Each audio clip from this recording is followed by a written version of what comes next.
Pregnancy रोकने का जो इंजेक्शन है ये डीपो-प्रोवेरा के नाम से आता है और इसको डीएमपीए भी कहते हैं और कई लोग इसको डिम्पा भी कहते हैं। इसमें क्या होता है, इसमें एक हार्मोन होता है मेड्रॉक्सी प्रोजेस्टेरोन। ये एक नेचुरल हार्मोन नहीं होता है, ये एक आर्टिफिशियल मैन मेड हार्मोन है जो कि आपकी बॉडी में एक जो नेचुरल हार्मोन मिलता है प्रोजेस्टेरोन, बिल्कुल उसी की तरह काम करता है। अब ये हार्मोन क्या करता है, जब आप इस इंजेक्शन को लेते हैं तो ये आपकी बॉडी में कुछ ऐसे चेंजेस करता है, स्पेशली ये पिट्यूटरी ग्लैंड के ऊपर एक्ट करता है जिसके थ्रू ये ओवरीज पे एक्ट करता है और जहां पर ये ओव्यूलेशन को रोक देता है, तो अंडाशय से आपका अंडा नहीं बन पाता है। ओवरीज पे एक्ट करने के अलावा ये जो होता है, ये जो हार्मोन है, ये आपकी यूट्राइन लाइनिंग के ऊपर भी काम करता है और जो सर्वाइकल म्यूकस होता है उसके ऊपर भी काम करता है। सर्वाइकल म्यूकस को ये बहुत ही थिक बना देता है जिसकी वजह से स्पर्म्स जो है वो उसको पेनिट्रेट करके आगे नहीं बढ़ पाते, तो इस वजह से भी फर्टिलाइजेशन रुक जाता है। तो इन दो तरीकों से ये काम करता है जिसकी वजह से ये फर्टिलाइजेशन नहीं होने देता और प्रेगनेंसी नहीं होती है। तो इस तरीके से ये जो डीपो-प्रोवेरा है ये आपकी बॉडी पे काम करता है। अब इसको जो होता है, इसका जो असर होता है, इसका असर 12 हफ्ते तक रहता है। 12 हफ्ते यानी करीब करीब 3 महीने तक इसका असर रहता है। असल में तो 12 से करीब 14 हफ्ते तक भी इसका असर रहता है, लेकिन इसको जो लगवाया जाता है तो हर 3 महीने पर ये इंजेक्शन आपको लगाना होता है अगर आपको ये एक बर्थ कंट्रोल के मेथड की तरह यूज करना है। तो ये लगता कब है, ये जो आपके जो पीरियड्स होते हैं उसके जो 5 दिन होते हैं, पीरियड जिस दिन स्टार्ट होता है उसको हम डे 1 काउंट करते हैं, तो तब से लेके 5 दिन के अंदर अंदर ये जो इंजेक्शन है ये लगा लेना चाहिए। उसके बाद ये तुरंत ही काम करना शुरू कर देता है और इसकी जो एफिशिएंसी है काम करने की, प्रेगनेंसी को रोकने में ये जो एफिशिएंसी है इसकी, वो करीब करीब 99% है। तो बहुत अच्छा इसका रेशियो है काम करने का, तो ये काफी इफेक्टिव मेथड होता है प्रेगनेंसी रोकने के लिए।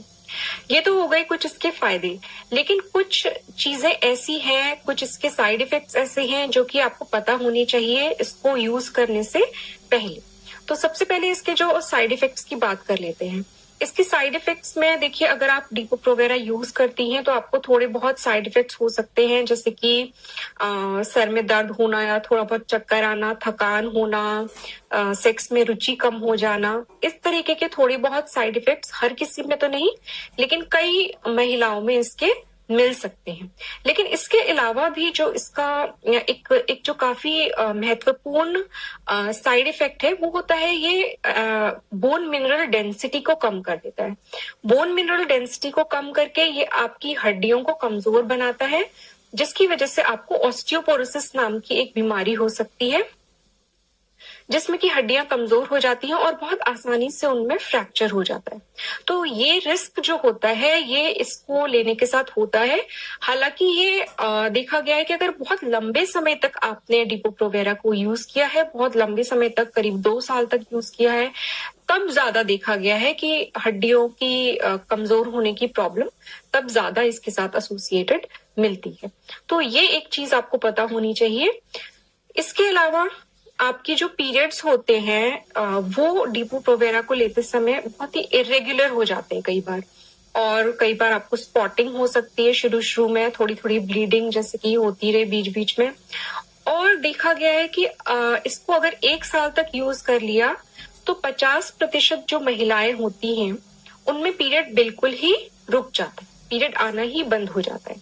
हालांकि अगर ये डीपो-प्रोवेरा को लेने की वजह से पीरियड बंद हुए हैं तो वो आपके, जब आप इसको डिसकंटिन्यू करती हैं, डीपो-प्रोवेरा को इंजेक्शन लेना आप बंद करती हैं, तो बाद में फिर आपके पीरियड्स फिर से आने लगते हैं। एक और बहुत जरूरी चीज जो आपको पता होनी चाहिए डीपो-प्रोवेरा के बारे में, अगर आप इसे कॉन्ट्रासेप्टिव मेथड की तरह चूज करना चाहती हैं, तो कि अगर आप इसको छोड़ने के बाद दोबारा प्रेगनेंसी प्लान करेंगी तो ऐसा नहीं है कि इसको छोड़ते ही तुरंत आप प्रेग्नेंट हो जाएंगी या कंसीव कर लेंगी, ऐसा इसके साथ नहीं होता है। कम से कम, ज्यादातर देखा गया है कि कम से कम 3 से 4 महीने का टाइम जो है वो लग जाता है दोबारा से कंसीव करने में। और इसके अलावा ये तो कम से कम हुआ कि 3 से 4 महीने। कुछ महिलाओं में ऐसा देखा गया है कि कभी कभी करीब 2 साल तक का भी टाइम लगा है दोबारा प्रेग्नेंट होने के लिए या कंसेप्शन के लिए। करीब करीब कुछ महिलाओं में 2 साल तक का भी टाइम देखा गया है। हालांकि अगर हम एक एवरेज की बात करें तो अगर आपको प्लान करनी है प्रेगनेंसी तो आपको कम से कम 10 महीने पहले डिपो-प्रोवेरा के इंजेक्शंस लेने बंद करने पड़ेंगे। इंजेक्शन बंद करने के बाद तुरंत प्रेगनेंसी नहीं होगी। ऑन एन एवरेज एटलीस्ट या करीब करीब ज्यादातर महिलाओं में करीब करीब 10 महीने का टाइम लग जाता है कंसेप्शन के लिए तैयार होने में। तो ये एक चीज आपको जरूर पता होनी चाहिए अगर आप डिपो-प्रोवेरा को यूज करना चाहती हैं कॉन्ट्रासेप्टिव मेथड की तरह। अब मैं आपको एक और बात जो जरूरी है वो बताना चाहती हूँ कि किन कंडीशंस में आप डिपो-प्रोवेरा को आपको यूज नहीं करना चाहिए। अगर आपके साथ वो चीजें हैं तो आप ये मेथड नहीं यूज करना चाहिए, इसकी बजाय आप कोई और मेथड चूज कर लें। तो इसमें पहली चीज ये है कि अगर आपको इरेगुलर ब्लीडिंग हो रही है या एबनॉर्मल वेजाइनल ब्लीडिंग हो रही है पीरियड के अलावा तो आपको ये मेथड नहीं यूज करना चाहिए। इसके अलावा अगर आपको ब्रेस्ट कैंसर है तो भी आप ये मेथड आपके लिए नहीं है। इसके अलावा अगर आपको कोई लिवर डिजीज है या आपको डायबिटीज है या आपको हार्ट डिजीज की या हार्ट अटैक की हिस्ट्री रही है, पहले कभी हार्ट अटैक हुआ है या स्ट्रोक आया है, तब भी आप इस मेथड को छोड़ के कोई और मेथड अपनाइए। ये मेथड आपके लिए इन कंडीशंस में ठीक नहीं रहेगा। इसके अलावा अगर आपको ऑस्टियोपोरोसिस नाम की बीमारी है और आपकी हड्डियां कमजोर हैं तो भी आप इस मेथड को चूज मत करिए। इसके अलावा आप कोई और मेथड चूज करिए। डिपो-प्रोवेरा के अलावा और भी कई मेथड्स होते हैं बर्थ कंट्रोल के जो आपको सूट कर सकते हैं, तो आप उनमें से अपने लिए चूज कर सकते हैं कि आपके लिए सबसे बेहतर कौन सा मेथड होगा।